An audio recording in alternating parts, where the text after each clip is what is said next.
Welcome back everyone, it's Charlie. This will be my full Marvel What If Season 3 Episode 2 video. There are a whole bunch of Easter eggs and references. The Celestials, the Eternals finally came back. Everybody wondering whether they're going to do more stuff with the Eternals characters, so we'll break it all down. If you're brand new to the channel, be sure to subscribe to get all the episodes. But the episode title was What If Agatha Went to Hollywood, which is a reference to Agatha Harkness of this universe going to Hollywood to be an actress in movies during the 1940s, 1950s era, instead of spending time killing all the other witches to take power and being obsessed with the Darkhold, all because she winds up learning about Tiamat, the celestial that's growing inside the earth. She learns about the emergence and decides that that's a way better power source for her and basically wants to turn herself into a god with all that celestial power. Essentially, that's what happens in the episode, like she turns herself into a new cosmic entity.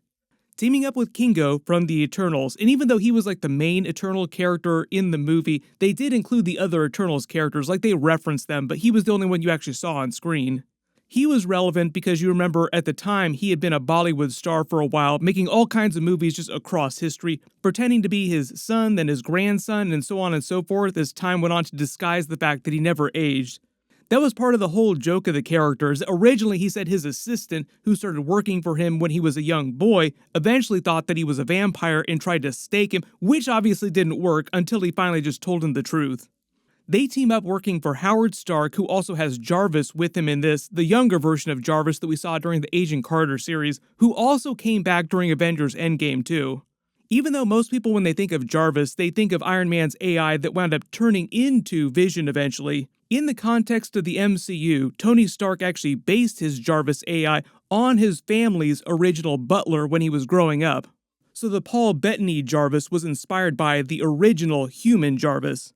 If you haven't seen those original Agent Carter episodes, they're actually fantastic. Kevin Feige actually worked personally on most of those.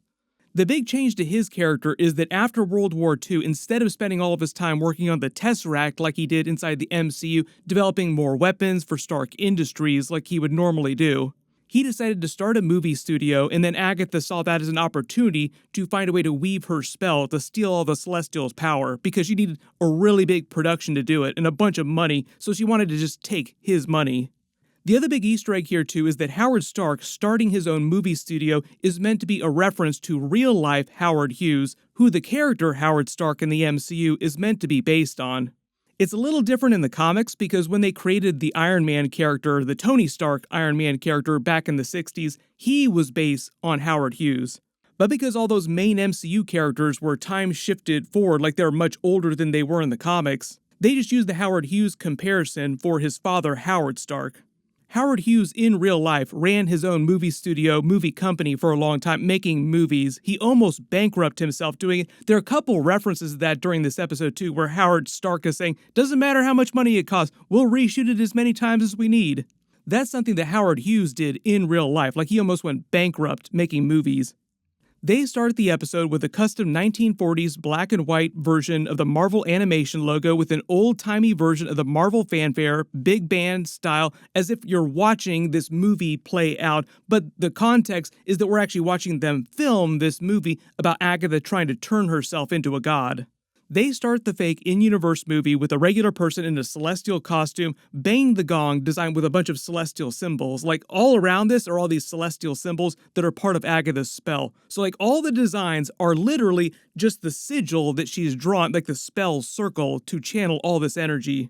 One of the other comps here too is that if you remember the Eternals movie, Kingo's Bollywood movies oftentimes were just parodies or retellings of the Eternals backstory, so he was like giving away all their secrets, but it was in movie form, so nobody believed that he was actually giving away secrets, like they didn't sense what was actually going on.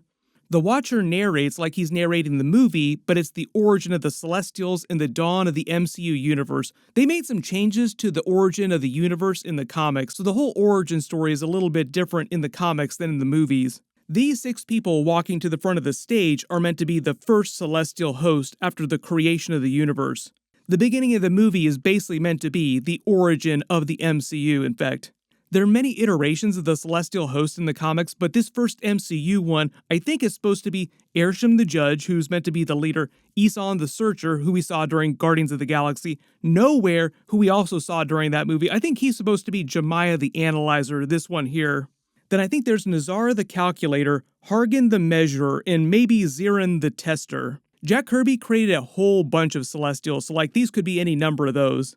Agatha enters the stage and starts weaving her spell to channel Tiamat's celestial energy inside the earth, and it's in Latin, like she's speaking Latin as part of the spell. Notice she's all in white and the Celestials bowed to her as part of this production, like she's basically trying to turn herself into the god of the MCU. All these celestial symbols flying through the air are part of her actual real spell that she's weaving. Also, the joke here too is that Howard Stark knew what was going on the entire time and just let her do it because he felt like he could make money off of this, and he was hoping for something that he could actually turn into really interesting technology. Later in the episode, his whole condition for helping Kingo and her is that he gets to use the Domo, the Eternals ship, in all of its advanced technology. Like, just let me do whatever I want to with that ship, and I will fund anything that you want. Which I thought was a fun twist. Like, they make him seem a little bit like Tony Stark, like a little unhinged, like a little bit of a man-child, but secretly, he does know everything that's going on. He's just pretending like he's dumb about it. This is why later in the episode, he's not surprised, like he knew that Agatha was a real witch weaving real magic, and he knew that Kingo was a real alien. So it sounds like Howard Stark already knew about the Eternals. Agatha claims she's taken the power of the Eternals. Later in the episode, we find out that that's actually a literal thing, like she literally just sucked their power the way that she steals power from other witches, but using a special spell, because technically her power doesn't work that way, like she can only take power from other witches unless she's using some special type of spell to get around that. Like the whole twist of the episode is that she couldn't suck the power out of a Celestial if she wanted until she actually makes this big upgrade with the Eternals energy. She tries and fails. She isn't able to take any of Tiamat's celestial energy yet because she needs the added energy from Kingo, like that extra little bump of celestial energy. The whole idea is that all the Eternals' energy that they give off or they can use their powers are based on the cosmic celestial energy that the regular Celestials have. They just grant them a portion of their power when they create them. So it's basically the exact same type of power source. The Watcher reveals that in this different universe, this version of Agatha decided that it was way more efficient to try and steal Tiamat's power than go around just stealing power from other regular witches. Like, way bigger power source. She could become a god with this. So because it was so hard to do, because it required so many resources, she needed a ton of money, the easiest way to get that was to go to the world's richest person at the time, who technically is actually Black Panther in Wakanda right now, but instead of doing that, she goes to Howard Stark, who's like the second richest person in the world. Early on, he sort of lets on hints that he knows that she's weaving actual magic, saying movie magic, quote unquote, like winking a whole lot. If it wasn't clear, Catherine Hahn came back for real to do this episode, as did Kumail to do his Kingo character.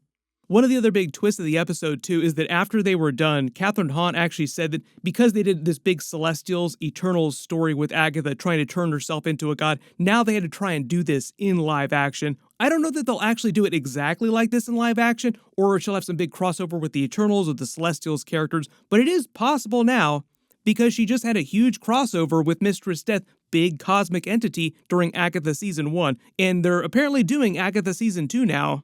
But usually all the TV shows, like especially the Agatha TV show, tends to be much lower budget. Like Agatha Season 1 was probably one of the cheapest shows that Marvel did compared to, say, something like She-Hulk, where they spent almost over $225 million. Anytime they do anything with the Celestials or the Eternals, it requires a ton of special effects, so like I'm not expecting a ton of that during Agatha Season 2. They revealed the real Jarvis, who's still relatively young now, is working as Howard's assistant director, but in addition to his butler and his driver, like he's still doing all the regular stuff he used to do in the MCU. Then she gets the idea to bring on Kingo because she needs the final Eternal, like she's gotten all the Eternals' power except for Kingo. He mentions a bunch of real-world actors, Humphrey Bogart, Clark Gable, Cary Grant owes him a favor for some strange reason. They got up to all kinds of weird stuff in Hollywood back in the day. Still do, kind of. Knowing Howard Stark, probably something super debaucherous. They reveal his movie poster for Isle of Thunder. I think that's meant to be a reference to the island where Tiamat rose during the Eternals movie, where you actually saw a bunch of lightning. You remember a lot of his movies that he did in the MCU were meant to parody a lot of the events of the Eternals' lives, without him completely explaining that, no, this all was real stuff, I'm just basing it on my real life. Then he comes back. A lot of people asking about when the Eternals are actually coming back in the live-action MCU movies. Marvel canceled the direct sequel, the Eternals 2 movie, but the Eternals characters will come back in the MCU at some point, as are the Celestials in different places. I believe he rolls up in a custom Rolls Royce with the K replacing the standard hood ornament. Remember, this is like 1940s, 1950s era. This Stark Pictures entryway is actually based on the real-life Paramount Studio lot entrance. The Richter scale that Howard Stark mentions is just the scale they use to measure the strength of earthquakes.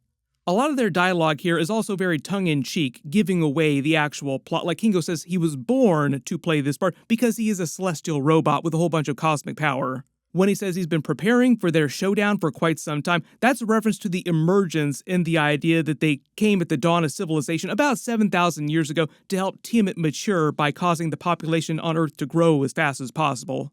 Part of the reason why he chose to come is so that he could stop Agatha, because he says he's the prime eternal now in this universe, and Arishem has made him directly responsible for making sure that Tiamat is born.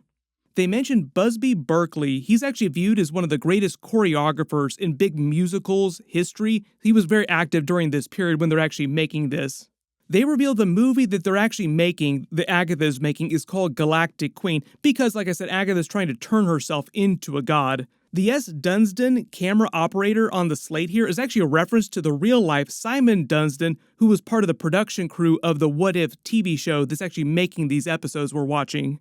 A lot of times in TV shows or movies, not just comic book movies or comic book TV shows, but if they have lists of names in the background, so they need like a whole bunch of names on screen, they'll use members of the production.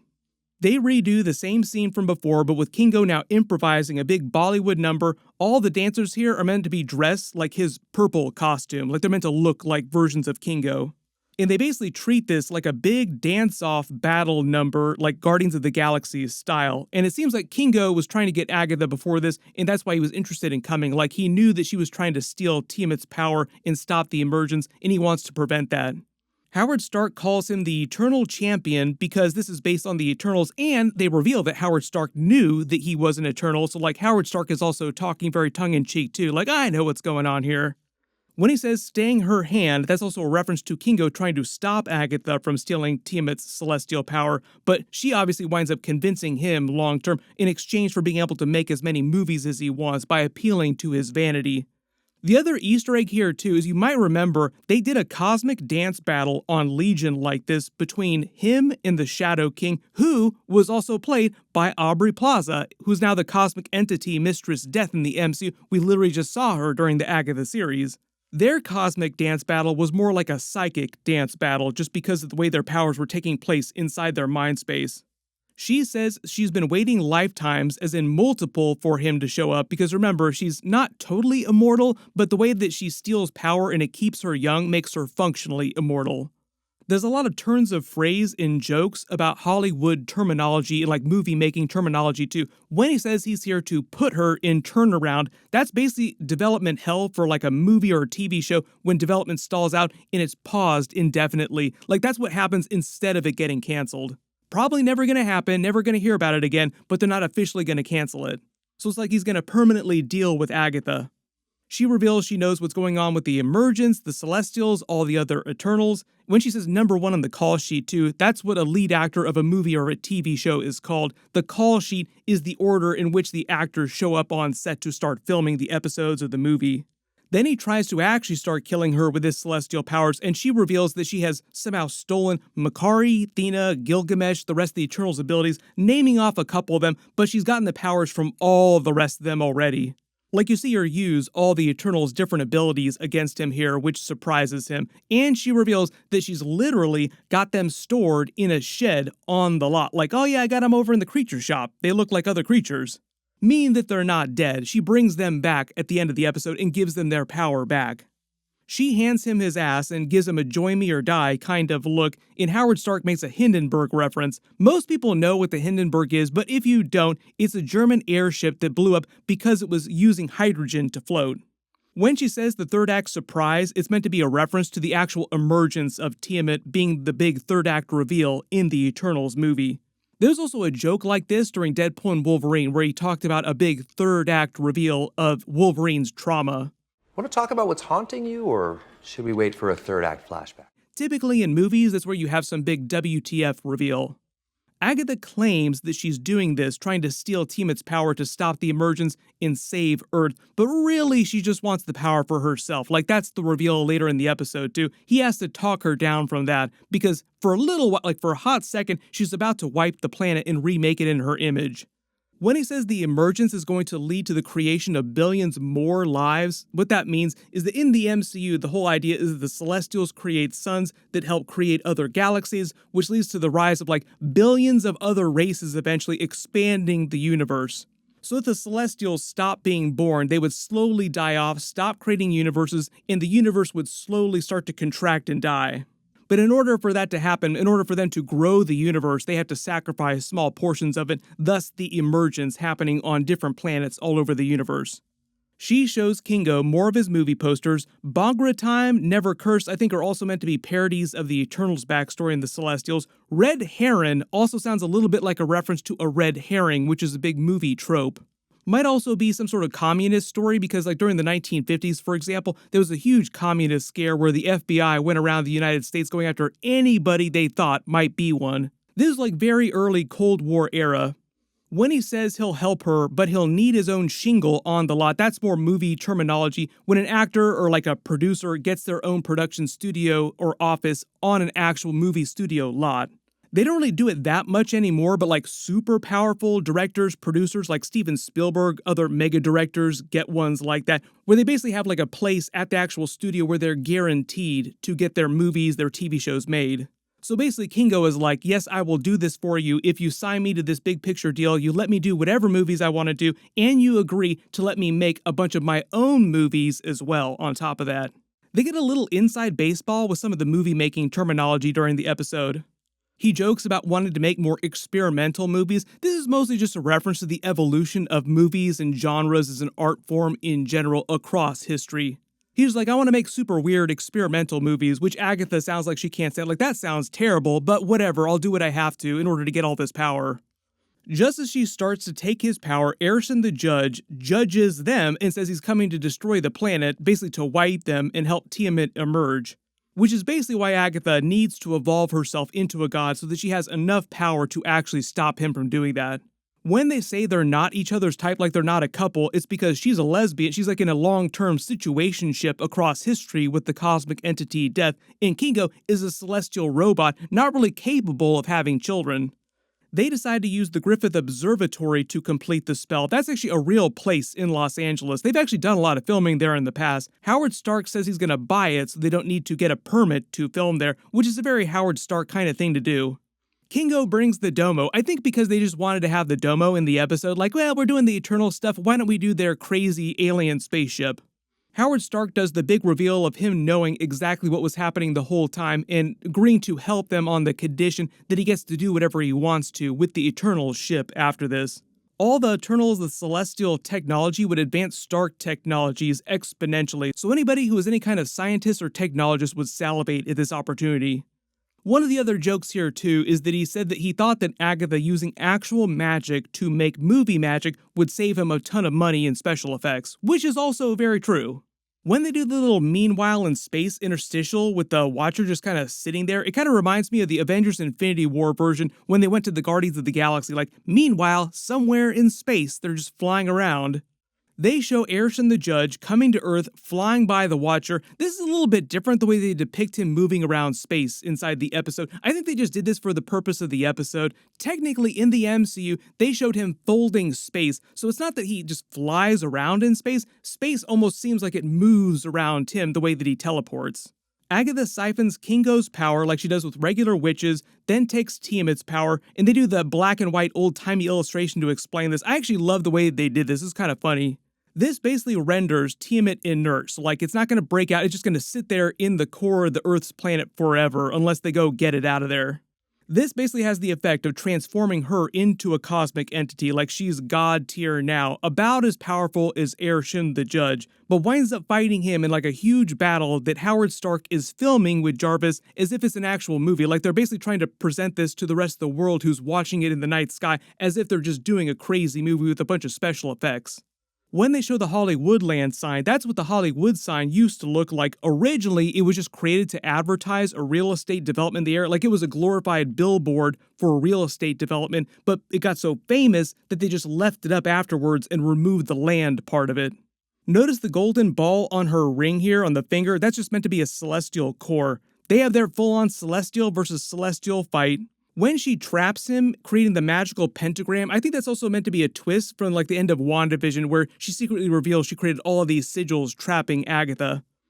She winds up taking his power too, giving her the power of 2 Celestials, so she's not more powerful than the entire Celestial host now teamed up, but she's more powerful than any one Celestial, making her one of the most powerful cosmic entities inside the Marvel Universe.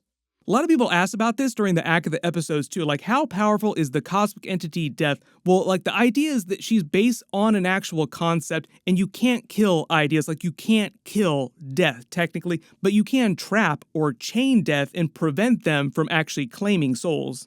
So when it comes to her, say, like fighting other big cosmic entities, it's a little bit like that. Like she can't just go around sucking power from like every single cosmic entity. She actually even said that during Agatha All Along when Death was like, why don't you just take my power? And she's like, yeah, that's funny, that would actually kill me, like it's way too much power. There are a couple funny moments here with her big villain turn where she reveals she was just stealing the power for herself, Jarvis immediately bowing to her as his new queen. Kingo kind of does his own version of a talk no jutsu where he explains to her that she has a chance to actually really be loved by everyone through the power of movie making. Like, let's make movies and people will actually enjoy watching you. You want to make them love you. One of the big regrets of the Agatha character, we kind of learned about this during the actual series, is that she feels like she's been forced to be an outsider without a coven of her own her entire life. And remember, this is across many hundreds of years. She actually does love being around other people, but she feels like she can't because she'll be tempted to steal their power. Kingo basically explains that making movies is a way around that issue, basically implying that she's going to continue making movies with him forever and just be a slightly less despicable person, but she still has all that cosmic power. Howard Stark then stops Stark Industries from making weapons, which is meant to be a twist on the end of the first Iron Man movie, like we're not doing this anymore, like we're not going to be making any more weapons of mass destruction. Dedicates all of his time to making movies, but remember, he does have full access to the Eternal Ship, so he's probably going to be poring over that, making new technology based on celestial technology. She makes a joke about the sequel they're going to do together because the other existing celestial host will come and try to destroy Earth as revenge for Arishem and Tiamat, which winds up happening at the end of the episode. Their movie Cosmic Queen premieres, she's on the poster in her celestial form. Then the Watcher has a joke about the whole trope of the cliffhangers and happy endings, like, it's a happy ending, but what if it were a cliffhanger setting up a sequel story where, like, right after this, all the rest of the celestial host shows up behind him to wipe the planet. You have to remember, though, this is like the final season of the show, so if they do an actual sequel story to this, it'd be like after they brought the show back in several years, after they do a bunch more X-Men stuff, Fantastic Four, other brand new characters, so they can do what-if episodes based on them, too. But if it wasn't clear, there will be a lot of Agatha in like the future of the MCU. She's not going anywhere. All the Eternals characters, like I said, Celestials, they'll also come back in different places, too, just not in the Eternals 2 movie. There were a whole bunch of Easter eggs and references during the episode, so if there's any you spotted that I didn't talk about in the video, just write them below in the comments. My episode 3 video will post tomorrow, and remember, we also have Skeleton Crew and Creature Commandos this week too, so there's like a whole bunch of stuff happening even though it is Christmas week. Make sure to enable alerts for my channel so you don't miss any of that. Everybody click here for that new Steve Rogers Captain America 4 trailer video. They're using Steve Rogers to promote Captain America 4 now, and click here for all my What If episodes. Thank you so much for watching, and I'll see you guys in the next one.